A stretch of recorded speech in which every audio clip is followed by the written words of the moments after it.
నేను మీ దివ్య. ఈరోజు వీడియోలో వెజ్ పలావ్ చూపించబోతున్నాను. ముందుగా పలవా సరుకులు, ఉల్లిపాయలు, క్యారెట్, బీన్స్, బంగాళదుంపలు, కరివేపాకు, పచ్చిమిర్చి అన్నీ నీట్గా వాష్ చేసుకుని కట్ చేసుకుని పక్కన పెట్టుకోండి. వేరొక పక్కన అల్లం వెల్లుల్లిపాయ పేస్ట్, మసాలా సుద్దా మిక్స్ చేసుకుని పక్కన ఉంచుకోండి. ఒక కడాయి పెట్టుకుని దాంట్లో 2 నుంచి 3 టేబుల్ స్పూన్ వరకు ఆయిల్ వేసి దాంట్లోకి మసాలా సరుకులు వేసేసుకొని ఒక 2 నిమిషాల పాటు మీడియం ఫ్లేమ్లో ఫ్రై చేసుకోవాలి. తర్వాత మనం పక్కన పెట్టుకున్న వెజిటేబుల్స్ అన్నీ వేసేసుకొని ఒక 5 నుంచి 10 నిమిషాల పాటు మీడియం ఫ్లేమ్లో మగ్గ పెట్టుకోండి. మధ్యలో కదుపుకుంటా మగ్గ పెట్టుకోవాలండి.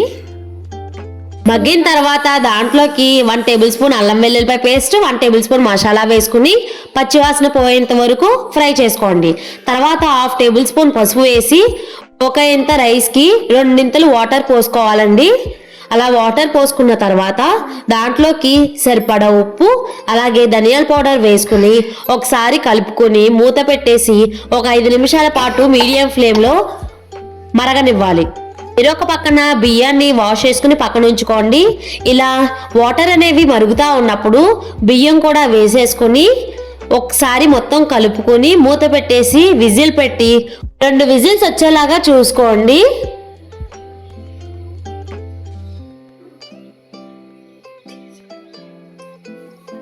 రెండు విజిల్స్ వచ్చిన తర్వాత స్టవ్ ఆఫ్ చేసి ఒక 10 నిమిషాల పాటు ఉంచేయండి. చల్లారిన తర్వాత పైన విజిల్ తీసేసి మూత ఓపెన్ చేస్తే మన వెజ్ బిర్యానీ రెడీ అయిపోయింది. బిర్యానీ తినాలనుకున్న వాళ్ళు ఇలా కుక్కర్లో చేసుకుంటే ఫాస్ట్గా మంచి టేస్ట్ కూడా వస్తుందండి రెస్టారెంట్ స్టైల్లో. అయిపోయిన తర్వాత దాన్ని ఒక సర్వింగ్ బౌల్లోకి సర్వ్ చేసుకుని టేస్ట్ చేసి ఎలా ఉందో కామెంట్ చేయండి. ప్లీజ్ మళ్ళీ చెప్పించాలైతే అప్పుడే తెచ్చుకోండి. లైక్ కూడా కొట్టండి, కామెంట్ కూడా పెట్టండి, షేర్ కూడా చేయండి. Thank you for watching. Thank